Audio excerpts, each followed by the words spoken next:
Hi friends, ಎಲ್ಲರಿಗೂ ನಮಸ್ಕಾರ. ಬನ್ನಿ ಫ್ರೆಂಡ್ಸ್, ಶಾರದೆ ಸೀರಿಯಲ್ನ ಇವತ್ತಿನ ಸಂಚಿಕೆಯಲ್ಲಿ ಏನಾಗ್ತಿದೆ ಅಂತ ನೋಡ್ಕೊಬರೋಣ. ಅದಕ್ಕೂ ಮುಂಚೆ ಯಾರೆಲ್ಲ ನನ್ನ ವಿಡಿಯೋ ನೋಡ್ತಾ ಇದ್ದಾರೆ ಫ್ರೆಂಡ್ಸ್, ಅವರೆಲ್ಲ ಪ್ಲೀಸ್ ಪುಟ್ಟದೊಂದು ಲೈಕ್ ಮಾಡಿ, ಹಾಗೆ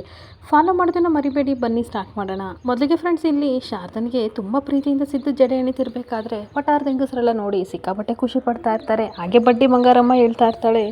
ಇವರಿಬ್ರು ಜೋಡಿ ನೋಡಿದ್ರೆ ನನಗೆ ಸಿಕ್ಕಾಪಟ್ಟೆ ಹೊಟ್ಟೆ ಉರಿಯುತ್ತೆ ಅಂತ ಹೇಳ್ತಾ ಇರಬೇಕಾದ್ರೆ ಅಷ್ಟೊತ್ತಿಗೆ ವಟಾರದ ಅಜ್ಜಿ ಬರ್ತಾರೆ. ಏನಂದರೆ ಎಲ್ಲರೂ ನಿಂತ್ಕೊಂಡು ಏನು ಗುಣಗಾನ ಮಾಡ್ತಾ ಇದ್ದೀರಾ, ಅವರಿಬ್ರು ಜೋಡಿ ನೋಡಿ ನಿಮಗೆ ಹೊಟ್ಟೆ ಉರಿತಿದೆ, ಅದೇ ಅವರಿಬ್ರು ಏನಾದ್ರು ಜಗಳಾಡ್ತಿದ್ರೆ ನೋಡ್ಕೊಂಡು ಮಜಾ ತಗೋತೀರಾ, ಎಂತ ಹೆಂಗಸಲ್ವಾ ನೀವು ಅಂತ ಬೈತಾ ಇರ್ತಾರೆ. ಹಾಗೆ ಕುಡ್ಕ ಮಂಜುನಾಥ ಹೇಳ್ತಾ ಇರ್ತಾನೆ, ಹೆಂಗಮ್ಮ ಸರಿಯಾಗಿ ಮಾತಾಡಿದೆ, ಅದಕ್ಕೋಸ್ಕರ ನಿನಗೊಂದು ನಿಪ್ಪಟ್ಟು ಚಕ್ಲೆ ಕೊಡ್ತೀನಿ ಅಂತ ಹೇಳ್ತಿರ್ಬೇಕಾದ್ರೆ ಮುಚ್ಚೋ ಬಾಯಿ ಸಾಕು, ಯಾರು ಕಣ್ಣಾಕ್ಬಾರ್ದು, ಸಿದ್ದು ಶಾರದಾ 100 ಜನಗಳಲ್ಲಿ ಒಂದು ಜೋಡಿ ಇದ್ದಾಗೆ ಅವ್ರ ಮೇಲೆ ಕಣ್ಣಾಕ್ಬೇಡಿ ಕಂಡ್ರು ಅಂತ ಬೈತಾ ಇರ್ಬೇಕಾದ್ರೆ ಸಿದ್ದು ಶಾರದಾ ತುಂಬಾ ಖುಷಿಯಿಂದ ಅವ್ರ ಹತ್ರ ಬರ್ತಾ ಇರ್ತಾರೆ. ಹಾಗೆ ಅಜ್ಜಿ ಹೇಳ್ತಾ ಇರ್ತಾರೆ, ಸಿದ್ದು ಶಾರದನ ನೋಡ್ಬಿಟ್ಟು ದೃಷ್ಟಿ ತೆಗೆದು ನಿಮ್ಮಿಬ್ರದ್ದು ಸರಸ ಸಲ್ಲಾಪ ಮುಗಿತಾ, ಯಾಕೆ ಅಂತಂದ್ರೆ ಒಟ್ಟಾರದ ಜನಗಳೆಲ್ಲರೂ ನಿಮ್ಮನ್ನೇ ನೋಡ್ತಾ ಇದ್ರು, ದೃಷ್ಟಿ ಆಗುತ್ತೆ, ಮೊದಲು ಹೋಗಿ ತಂದಿರೋ ತಿಂಡಿ ಎಲ್ಲನೂ ಕೊಟ್ಟು ಅವ್ರ ಹತ್ರ ನಿನ್ನಿಸ್ಕೊ ಹೋಗು ಶಾರದಾ ಅಂತ ಅಂದಾಗ ಪ್ರೀತಿಯಿಂದ ಎಲ್ಲರಿಗೂ ಮನೇಲಿ ಮಾಡಿರೋ ತಿಂಡಿ ಎಲ್ಲನೂ ಕೊಟ್ಟು ಅವ್ರು ಕೊಟ್ಟಿದ್ದನ್ನು ಸಹ ಪ್ರೀತಿಯಿಂದ ತಿಂತಾ ಇರ್ತಾಳೆ. ಹಾಗೆ ಇನ್ನೊಂದು ಕಡೆ ಕುಡ್ಕ ಮಂಜುನಾಥ ಎಲ್ಲ ಕೈಗೂ ಚಕ್ರ ಥರ ಚಕ್ಲೆ ಕೋಡ್ಬಳೆ ಎಲ್ಲನೂ ಸುತ್ಕೊಂಡಿರೋದನ್ನ ನೋಡಿ ಈ ಸಂಜಯ್ ಕೇಳ್ತಾ ಇರ್ತಾನೆ, ಇದೇನಿದು ಶ್ರೀಕೃಷ್ಣ ಕೈಲಿ ಚಕ್ರ ಹಿಡ್ಕೋತಾನಲ್ಲ, ಆ ರೀತಿ ನೀನು ಇರೋ ಬರೋ ತಿಂಡಿ ಎಲ್ಲ ನೀನೇ ಇಟ್ಕೊಂಡಿದ್ಯಲ್ಲ, ನಮಗೂ ಸ್ವಲ್ಪ ಕೊಡು ಅಂತ ಅಂದಾಗ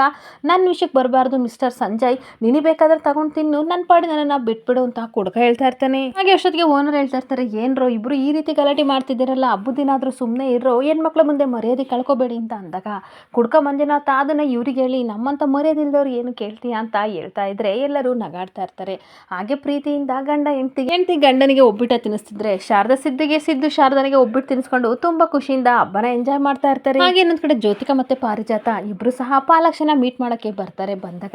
ಪಾರಿಜಾತ ಕೇಳ್ತಾ ಇರ್ತಾಳೆ, ಪಾಲಾಕ್ಷ ಹೇಗಿದೆಯೋ ಅಂತ ಅಂದಾಗ, ಹೇಗೋ ಇದೀನಿ ನೋಡಮ್ಮ, ಹೇಗೋ ನನ್ನ ಮಗಳು ಅದೃಷ್ಟ ಹೊತ್ಕೊಂಡು ಬಂದಿದ್ದಾಳೆ, ಅರಮನೆಯಲ್ಲಿ ನಮ್ಮನ್ನ ಇರಿಸ್ತಾಳೆ ಅಂತ ನಾವು ಅನ್ಕೊಂಡಿದ್ರೆ ಇವಾಗ ನೋಡು ಸರ್ ಮನೇಲಿ ಇರೋ ಪರಿಸ್ಥಿತಿ ಬಂದಿದೆ ಅಂತ ಪಾಲಾಕ್ಷ ಹೇಳ್ತಾ ಇದ್ರೆ, ಅಪ್ಪ ಏನ್ ಮಾತಾಡ್ತಿದ್ರ ನೀವು, ಕೇಳಿದಾಗೆಲ್ಲ ನಾನು ದುಡ್ಡು ಕೊಟ್ಟಿಲ್ವಾ ಅಂತ ಜ್ಯೋತಿಕಾ ಕಿರ್ಚಾಡ್ತಿರ್ಬೇಕಾದ್ರೆ, ಕೊಟ್ಟಿದೀಯಮ್ಮ, ಕೊಟ್ಟಿಲ್ಲ ಅಂತ ನಾನೆಲ್ಲ ಹೇಳ್ದೆ, ಅದು ನಿನ್ ಕೆಲಸ ಆಗ್ಬೇಕಿತ್ತು ಅದಕ್ಕೋಸ್ಕರ ಕೊಟ್ಟಿದ್ಯಾ ಅಂತ ಹೇಳ್ತಾ ಇರ್ಬೇಕಾದ್ರೆ ಏನ್ ನಿಮ್ಮ ಅರ್ಥ ಅಂತ ಕೇಳ್ತಾ ಇರ್ತಾಳೆ. ಆದ್ರೆ ನನ್ನ ಮಗಳಾಗಿ ಸ್ವಲ್ಪನಾದ್ರು ನಿನಗೆ ಅನುಕಂಪ ಇಲ್ವಲ್ಲ, ತುಂಬಾ ಬೇಜಾರಾಗ್ತಿದೆ, ನಿನಗೋಸ್ಕರ ನವೀನ ತುಂಬಾ ರಿಸ್ಕ್ ತಗೊಂಡು ಆ ಫುಡ್ ಟ್ರಕ್ಕಿಗೆ ಬೆಂಕಿ ಇಡ್ತಾ, ಆದ್ರೆ ನೀನು ನನಗೂ ಅವನಿಗೂ ಸಂಬಂಧ ಇಲ್ಲ ಅನ್ನೋ ರೀತಿ ಸುಮ್ಮನೆ ಇದೆಯಲ್ಲ, ಸ್ವಲ್ಪನಾದ್ರೂ ಮನುಷ್ಯತ್ವ ಇಲ್ವಾ ಅಂತ ಬೈತಾ ಇರ್ಬೇಕಾದ್ರೆ ಜ್ಯೋತಿಕಾ ಸಿಕ್ಕಾಬಟ್ಟೆ ಕೋಪ ಮಾಡ್ಕೊಂಡು, ಅಲ್ಲ ಅಪ್ಪ, ಪದೇ ಪದೇ ಮನೆ ಹತ್ರ ಬಂದು ನೀವು ತೊಂದರೆ ಕೊಡ್ತಿದ್ದೀರಲ್ಲ, ತಾತನ್ಗೇನಾದ್ರೂ ಈ ವಿಷಯ ಗೊತ್ತಾದ್ರೆ ನನ್ನ ಗತಿ ಏನು, ಅದನ್ನ ಯೋಚನೆ ಮಾಡಿದಿರಾ ಅಂತ ಅಂದಾಗ, ನೋಡು ಜ್ಯೋತಿಕಾ, ನೀನೇಗೋ ನನ್ನ ಮಗಳು, ಅದೇ ರೀತಿ ನವೀನನ್ನು ಸಹ ನನ್ನ ಮಗ ಆಯ್ತಾ, ನಿನಗಿಷ್ಟು ದಿನ ನಾನು ಸಪೋರ್ಟ್ ಮಾಡಿದೆ, ಈಗ ನವೀನನ್ಗೂ ಸಪೋರ್ಟ್ ಮಾಡ್ತಾ ಇದ್ದೀನಿ, ಅದನ್ನ ಅರ್ಥ ಮಾಡ್ಕೊ ಅಂತ ಹೇಳ್ತಾ ಇರ್ತಾನೆ. ಹಾಗೆ ನಿನ್ನಿಂದಲೇ ಈ ಸಮಸ್ಯೆ ಆಗಿರೋದು, ಇದಕ್ಕೆ ನೀನೇ ಪರಿಹಾರ ಕೊಡ್ಲೇಬೇಕು ಅಂತ ಹೇಳ್ತಿರ್ಬೇಕಾದ್ರೆ, ನೋಡು ಗ್ರಾನಿ, ನನ್ನ ಪ್ಲಾನ್ ಇವ್ರಿಗೆ ಅರ್ಥನೇ ಆಗ್ತಿಲ್ಲ ಈ ಅಪ್ಪ ಮಗನಿಗೆ ಅಂತ ಅನ್ಬೇಕಾದ್ರೆ, ಏನ್ ಪ್ಲಾನ್ ಮಾಡಿದ್ಯಾ, ನನಗೆ ಅದೆಲ್ಲ ಗೊತ್ತಿಲ್ಲ, ಏನೇನೋ ಹೇಳಿ ನನ್ನ ಇಲ್ಲಿಂದ ಸಾಗಾಕ್ಸಕ್ಕೆ ನೋಡ್ಬೇಡ ಅಂತ ಕೋಪದಿಂದ ಹೇಳ್ತಾ ಇರ್ತಾನೆ. ಹಾಗೆ ಮತ್ತೆ ಕೋಪ ಮಾಡ್ಕೊಂಡು ಹೇಳ್ತಾ ಇರ್ತಾನೆ, ನಾನು ನಿನ್ನ ಹತ್ರ ಎಷ್ಟು ಸಲ ಫೋನ್ ಮಾಡಿ ಕೇಳಿದ್ದೀನಿ, ನವೀನನ್ನ ಬಿಡಿಸು ಅಂತ ಎಷ್ಟು ಕೇಳ್ಕೊಂಡ್ರು ಸಹ ನಿನ್ ಪಾಡಿ ನೀನು ಇದೆಯಲ್ಲ, ನೀನು ನವೀನನ್ನ ಬಿಡಿಸಿದ್ರೆ ನಾನು ಯಾಕೆ ನಿನಗೆ ಬಂದು ತೊಂದರೆ ಕೊಡ್ತಿದ್ದೆ ಅಂತ ಹೇಳ್ತಾ ಇದ್ರೆ ಸಿಕ್ಕಾಬಟ್ಟೆ ಕೋಪ ಮಾಡ್ಕೊಂಡು ಪಾಲಾಕ್ಷನ ಈ ಕಡೆ ಜ್ಯೋತಿಕಾ ಗುರಾಯಿಸ್ತಾ ಇರ್ತಾಳೆ. ಹಾಗೆ ಮತ್ತೆ ಹೇಳ್ತಾ ಇರ್ತಾನೆ, ಇಷ್ಟು ದಿನ ನನ್ನ ಮಗಳು ಅಂತ ನಾನು ಸುಮ್ಮನೆ ಇದ್ದೆ, ಇಲ್ಲಾಂದ್ರೆ ನಾನು ಖಂಡಿತ ಬಿಡ್ತಿರ್ಲಿಲ್ಲ ಅಂತ ಅಂದಾಗ, ಏನ್ ಮಾಡ್ತೀರಾ ನಿಮ್ಮ ಕೈಲಿ ಏನಾಗುತ್ತೆ ಅಂತ ಅನ್ಬೇಕಾದ್ರೆ, ಏನ್ ಮಾಡ್ತೀನ ಅಂತ ಪಾಲಾಕ್ಷನು ಜೋರಾಗಿ ಜಗಳ ಆಡ್ತಿರ್ಬೇಕಾದ್ರೆ ಪಾರಿಜಾತ, ಸುಮ್ಮನೆ ನಿಂತ್ಕೋತೀರಾ, ನಿಮ್ಮಿಬ್ರದ್ದು ಬರೀ ಜಗಳನೇ ಆಗೋಯ್ತು, ಏನೋ ಒಂದು ದಾರಿ ಇರುತ್ತೆ ಹುಡ್ಕಣ ಸುಮ್ಮನಿರಿ ಅಂತ ಹೇಳ್ತಾ ಇದ್ರೆ, ಏನ್ ದಾರಿನೂ ಬೇಡ, ನಾನು ಹೇಳಿದ್ದಷ್ಟೇ, ನನ್ನ ಮಗನಿಗೆ ಬೇಲ್ ಕೊಟ್ಟು ಬಿಡಿಸ್ಕೊ ಬರೋಕೆ ಹೇಳಿ ಅಮ್ಮ ಅಂತ ಹೇಳ್ತಿರ್ಬೇಕಾದ್ರೆ, ಖಂಡಿತ ನಾನು ನವೀನಿಗೆ ಬೇಲ್ ಕೊಡಲ್ಲ, ಐ ಡೋಂಟ್ ಕೇರ್, ಅವನು ಜೈಲಲ್ಲಿ ಬಿದ್ದು ಸಾಯ್ಲಿ, ನಾನು ಸಹಾಯ ಮಾಡಲ್ಲ ಅಂತ ಅಂದಾಗ ಪಾಲಾಕ್ಷನಿಗೆ ಸಿಕ್ಕಾಪಟ್ಟೆ ಕೋಪ ಬರ್ತಾ ಇರುತ್ತೆ. ತನ್ನ ಪಡೆಗೆ ತಾನು ಹೇಳಿ ಹೊರಟೋಗ್ತಿರ್ಬೇಕಾದ್ರೆ, ಗೋಡಿ ಪ್ಲೀಸ್ ಬಾಬಾ ಅಂತ ಪಾರಿಜಾತ ಕೈ ಹಿಡಿದು ಎಳ್ಕೊಬಂದು, ನೋಡು ಪಾಲಾಕ್ಷ, ನಿನ್ನ ಮಗಳಿಗೆ ಎಷ್ಟು ಕೋಪ ಅಂತ ನಿನಗೆ ತುಂಬಾ ಚೆನ್ನಾಗಿ ಗೊತ್ತು, ಅವಳು ದೊಡ್ಡ ಕೋಪಿಷ್ಟೇ, ನಿನಗೂ ಚೆನ್ನಾಗಿ ಗೊತ್ತು ಆಯ್ತಾ, ಕೋಪದಲ್ಲಿ ಏನೋ ಒಂದೆರಡು ಮಾತಾಡಿದ್ಲು, ದಯವಿಟ್ಟು ಅರ್ಥ ಮಾಡ್ಕೊಳ್ಳೋ, ಏನಾರು ಒಂದು ಉಪಾಯ ಮಾಡೋಣ ಅಂತ ಅಂದಾಗ, ನೋಡಿ ಅಪ್ಪ, ಕೋಪದಲ್ಲಿ ಒಂದೆರಡು ಮಾತು ಜಾಸ್ತಿ ಆಡಿದ್ದೀನಿ, ನೀವು ಇದೇ ರೀತಿ ಮಾಡಿದ್ರೆ ಆ ಮನೇಲಿ ನಾನು ಯಾವ ರೀತಿ ಬದುಕಲಿ ಹೇಳಿ ಅಂತ ಜ್ಯೋತಿಕಾ ಕೇಳ್ತಾ ಇರ್ತಾಳೆ. ಹಾಗೆ ಮತ್ತೆ ಜ್ಯೋತಿಕಾ ಹೇಳ್ತಾ ಇರ್ತಾಳೆ, ಆ ಮನೇಲಿ ನನಗೆ ನೆಮ್ಮದಿ ಕೊಡಲ್ಲ, ಈ ಕಡೆ ನೀವು ಕೊಡಲ್ವಲ್ಲ ಅಪ್ಪ, ಯಾಕೆ ಅಂತ ಕೇಳ್ತಿರ್ಬೇಕಾದ್ರೆ, ನೋಡಮ್ಮ, ನಾನು ನಿನ್ನನ್ನು ಏನು ಕೇಳ್ತಾ ಇಲ್ಲ, ದುಡ್ಡು ಕಾಸು ಕೇಳ್ತಾ ಇಲ್ಲ, ನಾನು ಕೇಳ್ತಿರೋದಿಷ್ಟೇ, ನನ್ನ ಮಗನ ದಯವಿಟ್ಟು ಬೇಲ್ ಕೊಟ್ಟು ಬಿಡಿಸ್ಕೊಡು ಅಂತ ಹೇಳ್ತಾ ಇರ್ಬೇಕಾದ್ರೆ, ಸರಿಯಪ್ಪ ನಾನು ಟ್ರೈ ಮಾಡ್ತೀನಿ ಅಂತ, ಬನ್ನಿ ಗ್ರಾನಿ ಹೋಗೋಣ ಅಂತ ಹೇಳ್ತಾ ಇದ್ರೆ ಈ ಕಡೆ ಪಾರಿಜಾತ ಸಮಾಧಾನ ಮಾಡ್ತಾ ಇರ್ತಾಳೆ, ನೋಡು ಪಾಲಾಕ್ಷ, ನವೀನ ನನ್ನ ಮೊಮ್ಮಗ ಕಣೋ, ಖಂಡಿತ ಅವನನ್ನ ಹೊರಗಡೆ ಕರ್ಕೊಬರ್ತೀನಿ, ನೀನು ಟೆನ್ಷನ್ ಮಾಡ್ಕೋಬೇಡ ಅಂತ ಸಮಾಧಾನ ಮಾಡಿ ಈ ಕಡೆ ಗೋಲ್ಡ್ ಜೊತೆ ಬರ್ತಾ ಇರ್ತಾಳೆ. ಹಾಗೆ ಇನ್ನೊಂದ್ ಕಡೆ ಶಾರದಾ ದೀಪು ಜೊತೆ ಮಾತಾಡ್ತಿರ್ಬೇಕಾದ್ರೆ ಸಿದ್ದು ಬರ್ತಾನೆ, ಯಾರ ಜೊತೆ ಮಾತಾಡ್ತಿದ್ರಿ, ದೀಪು ಜೊತೆನಾ, ಹೇಗಿದೆ ಹೇಳಿ ಅಂತ ಅಂದಾಗ ತುಂಬ ಚೆನ್ನಾಗಿದ್ದಾಳಂತೆ ಅಂತ ಅಂದ. ಆದರೂ ಶಾರದಾ ಅವರೇ ದೀಪನ ತುಂಬ ಮಿಸ್ ಮಾಡ್ಕೋತಿದ್ದೀವಿ, ನನಗೂ ಅವಳ ಜೊತೆ ಮಾತಾಡೋ ಆಸೆ, ಆದರೆ ಏನು ಮಾಡಲಿ, ನೀವೇ ತಾನೇ ಇಂಡಿಪೆಂಡ್ ಆಗಿ ಅವಳು ಬೆಳಿಬೇಕು ಅಂತ ಹೇಳಿದ್ರಲ್ಲ, ಅದಕ್ಕೆ ಡಿಸ್ಟರ್ಬ್ ಮಾಡೋದು ಬೇಡ ಅಂತ ಸುಮ್ಮನೆ ಇದ್ದೀನಿ ಅಂತ ಸಿದ್ದು ಹೇಳ್ತಿರ್ಬೇಕಾದ್ರೆ, ಹೌದು ಸರ್, ಆದರೆ ದಿನಕ್ಕೆ 2 ಸಲನಾದರೂ ಅವ್ರ ಜೊತೆ ಮಾತಾಡಲಿಲ್ಲ ಅಂತಂದರೆ ನನ್ನ ಮನಸ್ಸಿಗೆ ಸಮಾಧಾನನೇ ಇರಲ್ಲ, ಅದಕ್ಕೆ ಮಾತಾಡ್ತಿದ್ದೆ ಅಂತ ಶಾರದಾ ಹೇಳ್ತಾ ಇದ್ರೆ, ಅಂತೂ ಇಂಟು ದೀಪು ಚೆನ್ನಾಗಿ ಓದಿದ್ರೆ ಅಷ್ಟೇ ಸಾಕು ಅಂತ ಎಲ್ಲರೂ ಹೇಳ್ತಾ ಇರ್ತಾರೆ. ಹಾಗೆ ಇನ್ನೊಂದು ಕಡೆ ಪೊಲೀಸ್ ಸ್ಟೇಷನಿಂದ ಸಿದ್ದುಗೆ ಕಾಲ್ ಬಂದಾಗ, ಹೇಳಿ ಸರ್ ಅಂತ ಅಂದಾಗ, ನೋಡಿ ಸಿದ್ಧಾರ್ಥ ಅವರೇ, ನಾವು ಪೊಲೀಸ್ ಸ್ಟೇಷನಿಂದ ಕಾಲ್ ಮಾಡ್ತಾ ಇರೋದು, ನವೀನ್ ಮೇಲೆ ನಾವು FIR ಆಗ್ತಾ ಇದ್ದೀವಿ, ನಿಮ್ಮ ಕಡೆ ಲಾಯರ್ನ ಕರ್ಕೊಬನ್ನಿ ಅಂತ ಹೇಳ್ತಾ ಇರ್ತಾರೆ. ಹಾಗೆ ಮತ್ತೆ ಶಾರದಾ ಕೇಳ್ತಾ ಇರ್ತಾಳೆ, ಯಾರು ಸರ್ ಫೋನ್ ಮಾಡಿದ್ದು ಅಂತ ಅಂದಾಗ, ನಾಳೆ ನವೀನನಿಗೆ FIR ಕೇಸ್ ಹಾಕ್ತಾರಂತೆ ಅಂತ ಅಂದಾಗ, ನೋಡಿ ಸರ್, ಅವತ್ತು ನವೀನ ಹೇಳ್ತಾ ಇದ್ದ, ಫುಡ್ ಟ್ರಕ್ನ ಸುಟ್ಟಾಕಕ್ಕೆ ನೀನೇ ತಾನೇ ಹೇಳಿದ್ದು, ಇವಾಗ ಏನಾದರೂ ಬೇಲ್ ಕೊಡಲಿಲ್ಲ ಅಂತಂದರೆ ಖಂಡಿತ ಸತ್ಯ ಎಲ್ಲನೂ ಹೇಳ್ತೀನಿ ಅಂತ ಹೇಳ್ತಾ ಇದ್ದ, ಹಾಗಾದರೆ ಅಪರಾಧಿ ಇವನಲ್ಲ, ಬೇರೆ ಯಾರೋ ಇವನಿಗೆ ದುಡ್ಡಿನ ಆಸೆ ತೋರಿಸಿ ಹೇಳಿದ್ದಾರೆ, ಖಂಡಿತ ಯಾರಂತ ಹುಡುಕ್ಬೇಕು ಸರ್, ಇಲ್ಲ ಅಂತಂದರೆ ನಮ್ಮಂಥವ್ರಿಗೆ ತೊಂದರೆ ಕೊಡ್ತಲೇ ಇರ್ತಾರೆ ಅಂತ ಅಂದಾಗ, ನೀವು ಟೆನ್ಷನ್ ಮಾಡ್ಕೋಬೇಡಿ, ಅಪರಾಧಿ ಯಾರು ಅಂತ ನಾನು ಹುಡುಕಕ್ಕೆ ತುಂಬ ಟ್ರೈ ಮಾಡ್ತೀನಿ ಅಂತ ಸಿದ್ದು ಹೇಳ್ತಾ ಇರ್ತಾನೆ. ಹಾಗೆ ಇನ್ನೊಂದು ಕಡೆ ಜ್ಯೋತಿಕಾ ರೆಡಿಯಾಗಿ ಹೋಗ್ತಾ ಇರಬೇಕಾದ್ರೆ ಅದೇ ಸಮಯಕ್ಕೆ ಪಾರಿಜಾತ ರೂಮ್ ಒಳಗಡೆ ಬರ್ತಾಳೆ. ನನಗೆ ಗೊತ್ತು, ಇಷ್ಟರಲ್ಲಿ ನನ್ನ ಗೋಲ್ಡಿ ಅಪರಂಜಿ ಅಂತ ಇಂತ ನವೀನನ್ನ ಬಿಡ್ಸೋಕ್ಕೆ ಸ್ಟೇಷನ್ಗೆ ಹೋಗ್ತಿದೆಯಲ್ಲ, ಅದೇ ಖುಷಿ ಅಂತ ಅಂದಾಗ, ಏನು ಗ್ರಾನಿ, ನಿಮ್ಗೇನಾದರೂ ಕನಸು ಬಿದ್ದಿತ್ತಾ, ಕೈಂಡ್ ಯುವರ್ ಫಾರ್ ಇನ್ಫಾರ್ಮೇಷನ್ನು, ನಾನೇನಾದರೂ ನಿಮಗೆ ನವೀನನ್ನ ಬಿಡಿಸ್ತೀನಿ ಅಂತ ಹೇಳಿದ್ನ ಅಂತ ಅಂದಾಗ,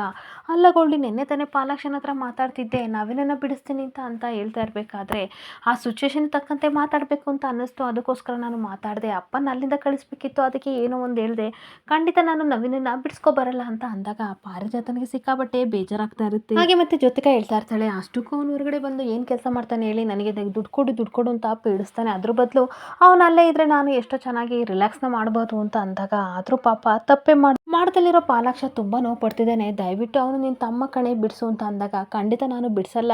ಏಕೆಂತಂದರೆ ಡ್ಯಾಡ್ ಸಹ ನನ್ನ ಮೇಲೆ ಕಣ್ಣಿಟ್ಟಿದ್ದಾರೆ, ಏನಾದರೂ ಈ ವಿಷಯ ತಾತನಿಗೆ ಗೊತ್ತಾಯಿತು ಅಂತ ಅಂದರೆ ನಮ್ಮನ್ನು ಭಿಕ್ಷೆ ಬೇಡೋ ರೀತಿ ಮಾಡ್ತಾರೆ, ಆಗಲೇ ನೀನು ಇಮ್ಯಾಜ್ ಮಾಡ್ಕೊಂಡಿದ್ದಲ್ಲ ಗ್ರಾನಿ, ಆ ರೀತಿ ಹಾಗೆ ಆ ಪರಿಸ್ಥಿತಿ ನಮಗೆ ಬರುತ್ತೆ, ಇಮ್ಯಾಜ್ ಮಾಡ್ಕೊ ಅಂತ ಅಂದಾಗ, ಅಮ್ಮ ತಾಯಿ ಅಂತ ಭಿಕ್ಷೆ ಬೇಡೋ ರೀತಿ ಪಾರಿಜಾತ ಇಮ್ಯಾಜಿನೇಷನ್ ಮಾಡ್ಕೋತಾ ಇರ್ತಾಳೆ. ಹಾಗೆ ಮತ್ತೆ ಹೇಳ್ತಾ ಇರ್ತಾಳೆ, ನೋಡು ಗೋಲ್ಡಿ, ಆದರೂ ಸಹ ಪಾಪ ಕಡೆ ನಿನ್ನ ತಮ್ಮ ಪ್ಲೀಸ್ ಬಿಡಿಸಿ ಅಂತ ಅಂದಾಗ, ಐ ಡೋಂಟ್ ಕೇರ್, ಅವ್ನ ಜೀವನ ಹಾಳಾದರೆ ನನಗೇನಾಗಬೇಕಾಗಿದೆ, ನನಗೆ ನನ್ನ ಜೀವನ ಚೆನ್ನಾಗಿರಬೇಕು ಅಂತ ಹೇಳಿ ಹೊರಟೋಗ್ತಿದ್ರೆ, ಈ ಕಡೆ ಪಾರಿಜಾತನಿಗೆ ಶಾಕ್ ಆಗ್ತಿರುತ್ತೆ, ನಿಜವಾಗ್ಲೂ ಇವಳು ನನ್ನ ಮೊಮ್ಮಗಳ, ಪಾಪ ಪ್ರತಿ ಹೆಜ್ಜೆಯಲ್ಲೂ ಸಹ ಪಾಲಾಕ್ಷ ಮತ್ತು ಅವನ ಮಗ ಇವಳಿಗೆ ಸಹಾಯ ಮಾಡ್ತಾ ಇದ್ರು, ಇವಾಗ ನೋಡಿದರೆ ಅವರು ಕಷ್ಟದಲ್ಲಿದ್ದರೆ ಸಹಾಯ ಮಾಡು ಅಂತ ಅಂದರೆ ಐ ಡೋಂಟ್ ಕೇರ್ ಅಂತ ಹೇಳಿ ಹೊರಟೋಗ್ತಿದ್ಲಲ್ಲ ಅಂತ ಟೆನ್ಷನ್ ಮಾಡ್ಕೋತಾ ಇರ್ತಾಳೆ. ಇನ್ನೊಂದು ಕಡೆ ಶಾರದಾ ಸಿದ್ದು ಬಟ್ಟೆನ ಐರನ್ ಮಾಡ್ತಿರ್ಬೇಕಾದ್ರೆ ಅನಸು ಹೇಳ್ತಾ ಇರ್ತಾಳೆ, ತುಂಬ ಬೇಜಾರಾಗ್ತಿದೆ ಕಣೆ ಶಾರದಾ, ದೀಪು ಇಲ್ದಲೆ ಯಾವಾಗ ಬರ್ತಾಳಂತೆ ಅಂತ ಅಂದಾಗ, ನನಗೂ ತುಂಬ ಬೇಜಾರಾಗ್ತಿದೆ ಅಮ್ಮ, ಅವ್ರ ಟೀಚರ್ ಹೇಳಿದ್ರು ಇನ್ನೊಂದು 2 ದಿನ ಬಿಟ್ಟು ಬರ್ತಾಳಂತೆ ಅಂತ ಅಂದಾಗ, ಅನಸು ಏನ್ವಂತೂ ಸಿಕ್ಕಾಬಟ್ಟೆ ಖುಷಿ ಆಗ್ತಿರುತ್ತೆ. ಅಷ್ಟೊತ್ತಿಗೆ ಸಿದ್ದು ಬಂದ್ಬಿಟ್ಟು ನನ್ನ ಬಟ್ಟೆ ಐರನ್ ಆಯ್ತಾ ಅಂತ ಅಂದಾಗ, ತಗೊಳ್ಳಿ ಸರ್ ಅಂತ ಅಂದಾಗ, ಬಟ್ಟೆ ಹಾಕೊಂಡು ರೆಡಿ ಆಗಿಬಿಟ್ಟು ಏನೋ ಹುಡುಕ್ತಾ ಇರ್ತಾನೆ.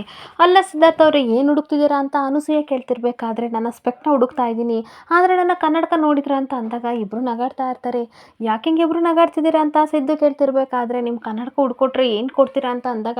ಒಂದು ಗಿಫ್ಟ್ ಕೊಡ್ತೀನಿ ಅಂತ ಅಂದಾಗ, ನಿಜವಾಗ್ಲೂ ಕೊಡ್ತೀರಾ ಅಂತ ಕೇಳ್ತಾ ಇರ್ತಾಳೆ. ನಿಜವಾಗ್ಲೂ ಕೊಡ್ತೀನಿ, ಎಲ್ಲಿದೆ ಹೇಳಿ ಅಂತ ಅಂದಾಗ, ಶಾರದಾ ನನಗೆ ಸ್ವಲ್ಪ ಕೆಲಸ ಇದೆ ಕಣೆ, ನೀನೇ ಸಿದ್ಧಾರ್ಥ ಸರ್ದ ಕನ್ನಡಕನ ಹುಡಿಕೊಡು ಅಂತ ಹೇಳಿ ಹೊರಟೋಗ್ತಿದ್ರೆ, ಈ ಕಡೆ ತುಂಬ ನಗಾಡ್ಕೊಂಡು ಹತ್ರ ಬರ್ತಾಳೆ. ಸಿದ್ದು ತಲೆ ಮೇಲೆ ರಿಸ್ಪೆಕ್ಟ್ನ ತೆಗೆದು ಕೈ ಕೊಟ್ಟಾಗ ಸಿದ್ದುಗೆ ಸ್ವಲ್ಪ ನಾಚಿಕೆ ಆಗ್ತಾ ಇರುತ್ತೆ. ಹಾಗೆ ಇನ್ನೊಂದು ಕಡೆ ಇನ್ಸ್ಪೆಕ್ಟರ್ ನವೀನ ಬಾರೋ ಅಂತ ಕರೆದಾಗ, ಏನು ಸರ್ ಅಂತ ಅನ್ಬೇಕಾದ್ರೆ, ಈಗೇನು ನೀನು ಕೋರ್ಟಿಗೆ ಹೋಗ್ತೀಯಾ ಅಥವಾ ನಿನ್ನ ಕಡೆ ಯಾರಾದರೂ ಬೇಲ್ ತರ್ತಾರ ಅಂತ ಅಂದಾಗ, ಏನು ಸರ್ ಕೋರ್ಟಿಗೆ ಕಳಿಸಿದ್ದೀರಾ ಅಂತ ಅಂದಾಗ, ತೀರ್ಪು ನಮ್ಮ ಕಡೆ ಆಗಲಿಲ್ಲ ಅಂತ ಅಂದರೆ ಏನೂ ಮಾಡೋಕ್ಕಾಗಲ್ಲ, ನೀನು ಕೋರ್ಟಿಗೆ ಹೋಗಬೇಕು, ಬೇಲೇನಾದರೂ ಕೊಡ್ತಾರೇನೋ ಅಂತ ಅನ್ಬೇಕಾದ್ರೆ, ಸರ್ ಸ್ವಲ್ಪ ಫೋನ್ ಕೊಡಿ ಸರ್, ಮಾತಾಡ್ತೀನಿ ನಮ್ಮ ಕಡೆಯವ್ರ ಜೊತೆ ಅಂತ ಹೇಳ್ತಾ ಇರ್ತಾನೆ. ಸುಂದರ್ ಅವರೇ ಫೋನ್ ಕೊಡಿ ಅಂತ ಅಂದಾಗ ನವೀನನಿಗೆ ಅವರು ಫೋನ್ ಕೊಡ್ತಾರೆ. ಹಾಗೆ ಫೋನ್ ತಗೊಂಡು ನವೀನ ಫಸ್ಟ್ ಜ್ಯೋತಿಕನಿಗೆ ಕಾಲ್ ಮಾಡ್ತಾನೆ. ಎಷ್ಟು ಟ್ರೈ ಮಾಡಿದ್ರು ಸಹ ಜ್ಯೋತಿಕಾ ಕಾಲ್ ಪಿಕ್ ಮಾಡ್ದಲ್ಲೇ ಇರಬೇಕಾದ್ರೆ, ಅಲ್ಲ ಅಕ್ಕ, ನಿನಗೋಸ್ಕರ ಎಷ್ಟೋ ದಿವಸ ತಗೊಂಡು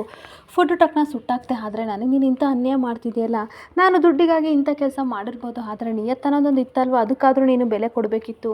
ಇಂಥ ಕೆಲಸ ಮಾಡಿದೆ ಅಂತ ಬೈಕೊಂಡು ತನ್ನಪ್ಪ ಪಾಲಾಕ್ಷನಿಗೆ ಕಾಲ್ ಮಾಡ್ತಾನೆ. ಪಾಲಾಕ್ಷ ರಿಸೀವ್ ಮಾಡಿದ ತಕ್ಷಣ, ಅಪ್ಪ ಬೇಲ್ ಕೊಡಿಸ್ತಿಲ್ಲ ಅಂತ ಅಂದರೆ ನನ್ನನ್ನು ಕೋರ್ಟಿಗೆ ಕರ್ಕೊಂಡು ಹೋಗ್ತಾರಂತೆ, ಶಿಕ್ಷೆ ಕೊಡ್ತಾರಂತೆ, ಅಪ್ಪ ಪ್ಲೀಸ್ ಹೇಗಾದರೂ ಮಾಡಿ ಅಕ್ಕ ಕಾಲ್ ರಿಸೀವ್ ಮಾಡ್ತಿಲ್ಲ ಅಂತ ಕಣ್ಣೀರಾಗ್ತಾ ಇರಬೇಕಾದ್ರೆ, ಸಮಾಧಾನ ಮಾಡ್ಕೊಳ್ಳೋ, ನಾನು ಏನೋ ಒಂದು ವ್ಯವಸ್ಥೆ ಮಾಡ್ತೀನಿ ಅಂತ ಹೇಳ್ತಾ ಇರ್ತಾನೆ. ಇಲ್ಲಪ್ಪ ಇವತ್ತೇ ಲಾಸ್ಟ್ ಅಂತ ಏನು ಮಾಡಲಿ, ಒಂದು ವೇಳೆ ಕೋರ್ಟಲ್ಲಿ ತೀರ್ಪು ಕೊಡ್ತಾ ಇದ್ರೆ ನಾನು ಅಕ್ಕನ ಹೆಸರು ಬಾಯ್ ಬಿಡ್ತೀನಿ ಅಂತ ಅಂದಾಗ ಪಾಲಾಕ್ಷನ್ಗೆ ಶಾಕ್ ಆಗ್ತಾ ಇರುತ್ತೆ. ಪ್ಲೀಸ್ ಕಣೋ, ಅವಳ ಹೆಸರಲ್ಲೂ ಹೇಳ್ಬೇಡ, ಅವಳಿಗೆ ನಿನ್ನ ಮೇಲೆ ಪ್ರೀತಿ ಇದೆ ಕಣೋ, ಏನೋ ಕೋಪಕ್ಕೆ ಆ ರೀತಿ ಮಾಡಿದಾಳೆ, ಖಂಡಿತ ಹೇಗಾದರೂ ಮಾಡಿ ವ್ಯವಸ್ಥೆ ಮಾಡ್ತೀನಿ ಅಂತ ಫೋನ್ ಕಟ್ ಮಾಡ್ತಾನೆ. ಹಾಗೆ ಇನ್ನೊಂದು ಕಡೆ ಶಾರದಾ ಸಿದ್ದು ತಲೆ ಮೇಲೆ ಸ್ಪೆಕ್ಟ್ನ ತರ್ಕೊಟ್ಟ ತಕ್ಷಣ ಸಿದ್ದು ನಗಾಡ್ತಾ ಇರ್ತಾನೆ. ಅಯ್ಯೋ, ಇಷ್ಟೊತ್ತು ಇದು ನನ್ನ ತಲೆ ಮೇಲೆ ಇತ್ತ, ಈ ದಡ್ಡನಿಗೆ ಅಷ್ಟು ಅರ್ಥ ಆಗಲಿಲ್ವಲ್ಲ ಅಂತ ನಗಾಡ್ತಾ ಇರಬೇಕಾದ್ರೆ